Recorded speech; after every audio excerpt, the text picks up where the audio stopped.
வணக்கம் அனைவருக்கும். என் பெயர் கார்த்திக். இன்றைக்கி நம்ம பிரேசிலில் ஏர்போர்ட்டில் இருக்க ரெஸ்ட் ரூம் டூர் தான் பார்க்க போகிறோம். வாங்க பார்த்தீங்க.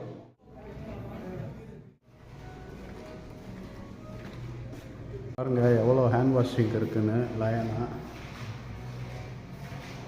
அப்படியே இங்கிட்டு போனோம்னா அப்படியே ரெஸ்ட் ரூம் போயிடலாம். பாருங்கள் எவ்வளோ இது லயனாக இருக்குதுன்னு, எவ்வளோ க்ளீனாக இருக்குதுன்னு பாருங்கள். இங்கிட்டு வந்து டாய்லெட்டை பார்க்குறீங்களா? எல்லாமே வெஸ்டர்ன் தான். ஃப்ளோர் பாருங்கள் எவ்வளோ க்ளீனாக இருக்குன்னு. ஒவ்வொரு டாய்லெட்லேயுமே ஒரு டஸ்ட்பின் இருக்குது. ஃபுல்லி எவ்வளோ க்ளீனாக இருக்குன்னு பாருங்கள். இது வந்து ஹேண்டிகேப்டு ரெஸ்ட் ரூமு. ரெஸ்ட் ரூமுக்கு வெளியவே தண்ணி குடிக்கிறதுக்கு இப்படி வச்சுருக்காங்க. பாட்டிலை ரீஃபில் பண்ணிக்கலாம். இப்படி பட்டன் அமைச்சு. ரெஸ்ட் ரூம் டூரு எப்படி இருந்துச்சுன்னு மறக்காமல் கமெண்டில் மென்ஷன் பண்ணுங்கள். உங்களோட ஒப்பீனியன் என்னென்னு சொல்லுங்கள்.